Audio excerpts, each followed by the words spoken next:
Ce n'est pas une défaillance de votre téléviseur, donc ne cherchez pas à régler l'image. Vous êtes bien sur le paranormal du 24. Eh bien bonjour tout le monde, aujourd'hui on se retrouve pour la vidéo du vendredi soir. Malheureusement, j'ai pas pu aller en investigation cette semaine. Comme vous le savez tous, je suis positif au Covid et je suis très fatigué. Ça fait maintenant une semaine que je suis chez moi et que je suis isolé. Alors c'est très éprouvant, la maladie me fatigue énormément, donc j'ai décidé de ne pas aller faire une investigation cette semaine. Et j'ai décidé de revenir sur des anciennes vidéos que j'avais faites à l'époque, où il se passe des phénomènes très intéressants. Alors cette première vidéo, je vais vous présenter, elle date à peu près de 10 ans, même un peu plus je crois. C'est une de mes premières vidéos que j'ai faites, où il y avait vraiment un phénomène d'apparition. Je suis avec une caméra de faible qualité, lumière blanche, et un ami à moi qui a une lampe blanche et m'éclaire quand je suis en train de filmer cette maison. On est attiré par une chambre d'enfant. On se dirige avec la caméra vers la chambre de l'enfant, il doit être 2h30 du matin. Et dans cette chambre, il y a un lit, un placard, et chose curieuse, il y a un chat qui est momifié en fait, qui est mort depuis des années, et qui est momifié sur le lit, qui est presque intact, c'est assez curieux. Et nous avons une apparition qui se passe. Je vous laisse la regarder, désolé pour la qualité vidéo, elle est très vieille. C'est parti. Faut que je l'éclaire. Hop. Ah ouais, c'est chaud quoi, t'as vu le pauvre chat? C'est sur le matelas, t'as vu, il y a encore toutes les fringues, c'est bien ce qu'ils ont dit. Putain, j'ai entendu. Oh putain. Attends. Attends, je me casse, moi, attends. Attends, regarde, non, faut filmer, putain. Te barre pas, merde. Et...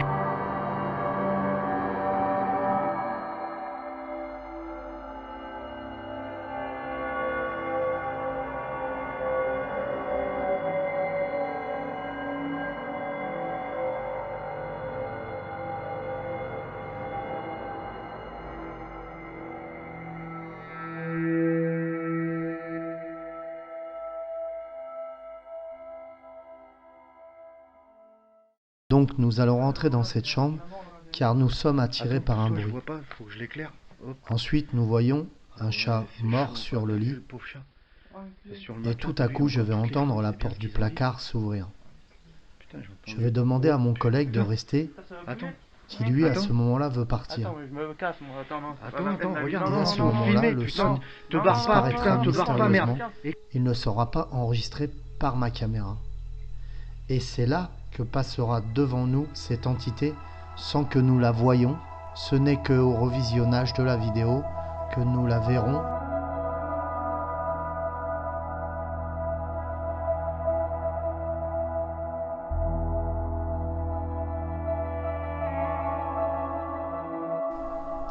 Maintenant, je vais agrandir l'endroit où l'entité apparaît. Regardez bien.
Est-ce que c'est juste un effet de lumière?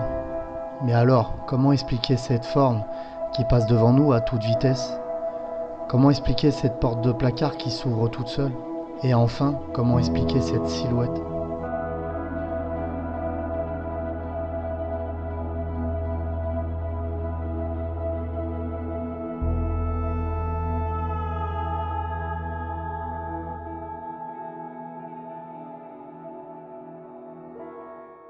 Alors la seconde vidéo est d'autant plus impressionnante puisque avec ma Facecam, oui à l'époque j'utilisais une Facecam et une caméra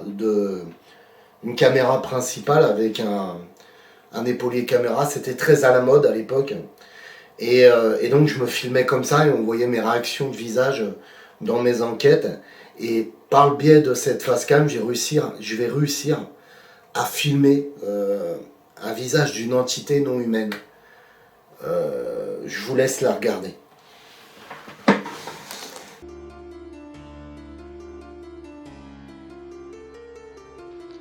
Bonjour.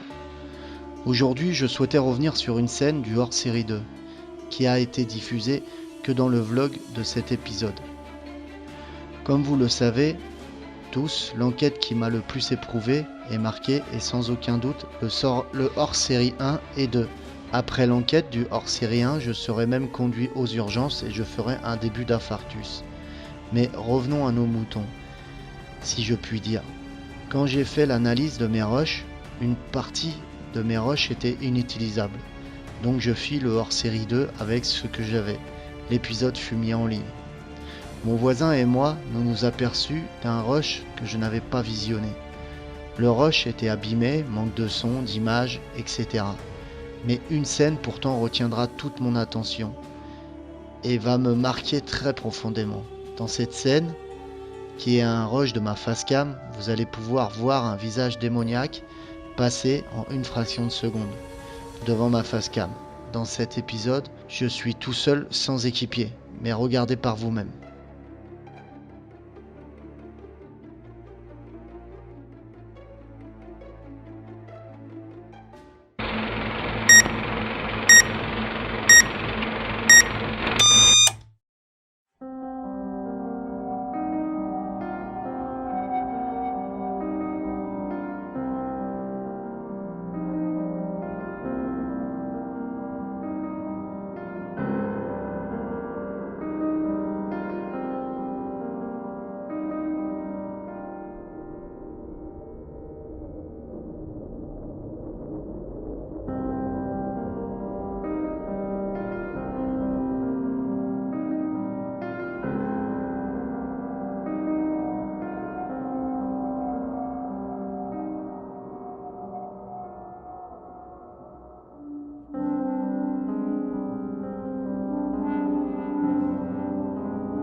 Alors la prochaine vidéo, elle se passe dans les studios de Liberté FM.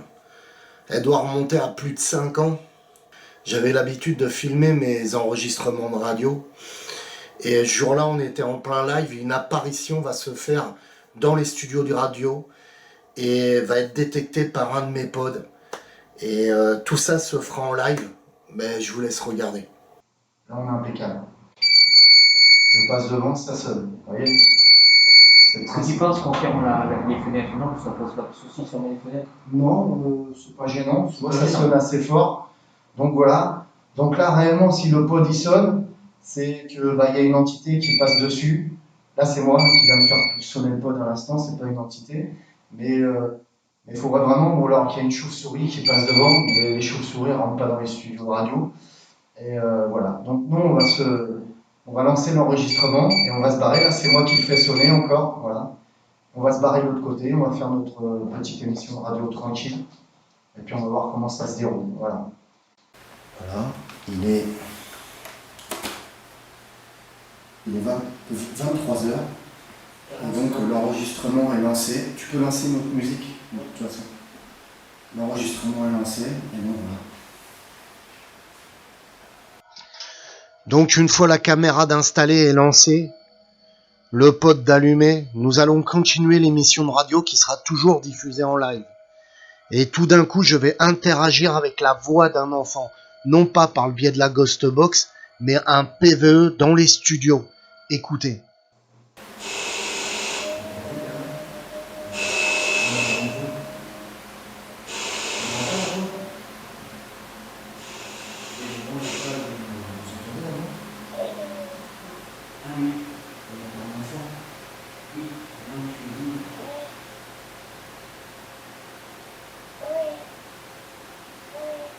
Peux-tu répéter s'il te plaît?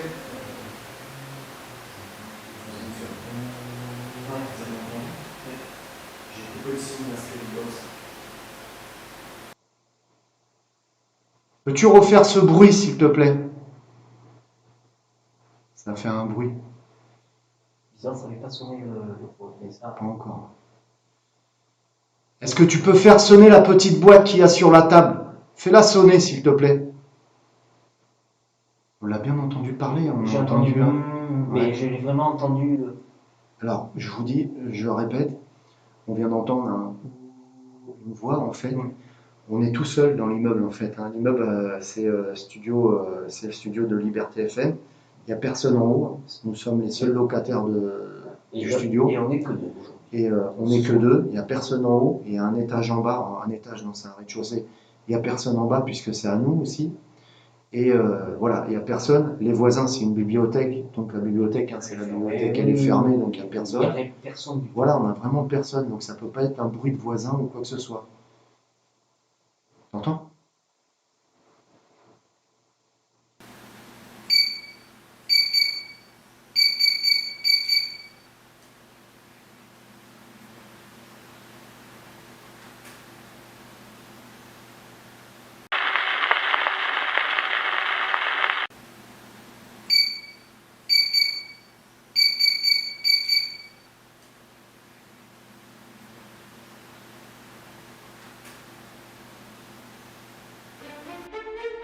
Et oui, en regardant bien, on aperçoit une silhouette.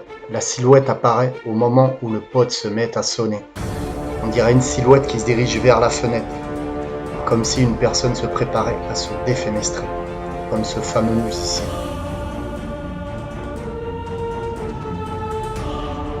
Une enquête plus poussée sera faite dans les studios de Liberté FM. Alors la prochaine vidéo est très intéressante. C'est un épisode que j'avais fait avec Alex. Et sur cet épisode, lors d'une interaction avec une entité, la caméra de surveillance va filmer une entité déclencher le pod. L'entité n'est pas très visible, mais mettez votre lecteur sur 1080 et essayez de vous concentrer sur la forme et les flèches que je vous guiderai.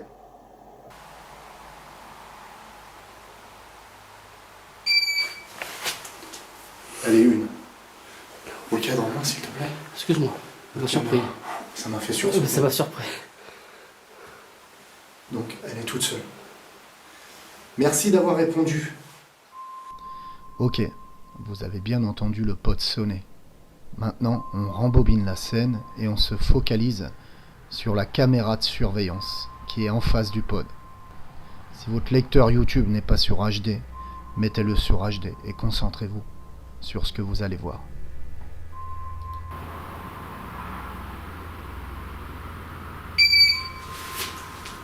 Elle est une.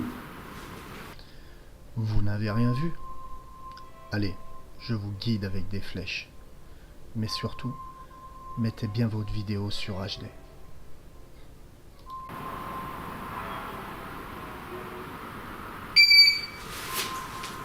Elle est une.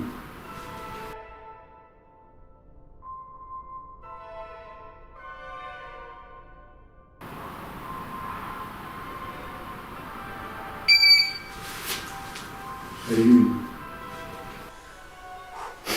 Moi je m'attendais que ça tape dans le mur. Mais moi aussi, c'est pour ça. préparé. Et c'est le pod qui sonne. Merci. Donc elle est toute seule. Ouais. Dans la prochaine vidéo, on va pouvoir apercevoir la silhouette d'une entité. Une entité qui ouvre les volets dans un des épisodes de la maison du poltergeist. Allez, c'est parti. Mon K2 vient de se déclencher. putain, je sais pas comment m'y prendre, quoi. J'ai les mains. Ok. Ça part de partout, c'est un truc de malade, ça me laisse même pas me mettre en place, je suis complètement perturbé par ça, quoi.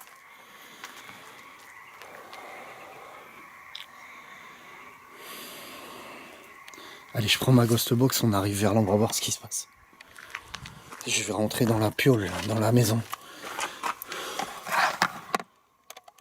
Allez, je prends la ghost box, on y va. On va faire une séance de transcommunication à l'intérieur. C'est parti.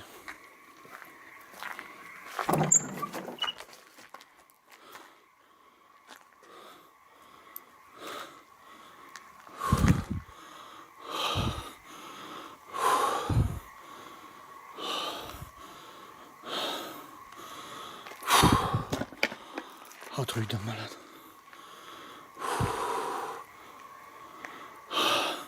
Oh putain.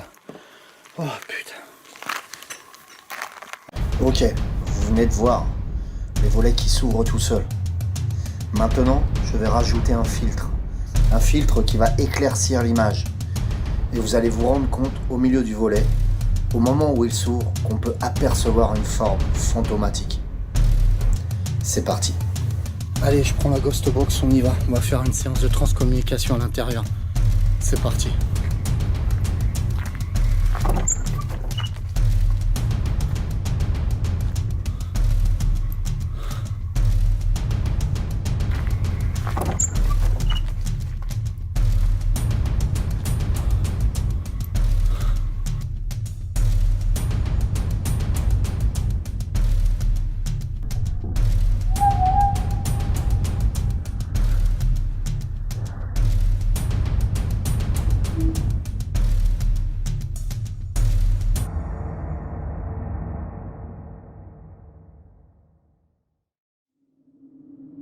Ok, que pensez-vous de cette scène? Moi, cette scène me fait curieusement penser à un enfant d'une petite taille, qui sauterait pour ouvrir d'un seul coup les volets et qui retomberait. Ne serait-ce pas le fameux enfant qui vit dans cette maison? Mais je vais rentrer dans la maison pour me rendre compte s'il n'y a pas quelqu'un de physique. Alors je vous ai gardé le meilleur pour la fin. Une magnifique apparition qui passe devant moi pendant que je marche avec ma caméra dans un château. Là, j'ai une lampe blanche, faut vraiment que je me refabrique des night shots, faut vraiment que j'investisse dans de la lumière, dans de l'infrarouge, quoi, parce que c'est vraiment compliqué pour moi. Ok, maintenant regardez bien au centre de l'encadrement de la porte. J'ai agrandi un peu l'image pour que vous vous rendiez compte. Regardez ce qui va passer.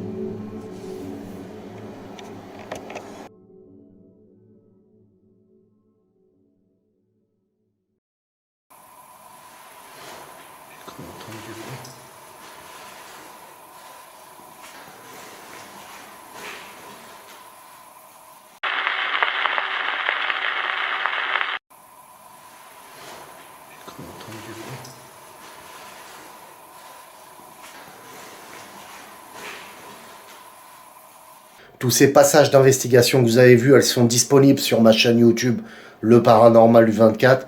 C'est des épisodes qui durent entre 35 et 45 minutes. Je vous remercie d'être toujours aussi nombreux sur la chaîne à me suivre. Vraiment désolé de ne pas pu avoir fait d'investigation cette semaine. Je vous aime tous, que la paix et l'amour soient avec vous, et merci pour les donateurs et merci pour votre soutien.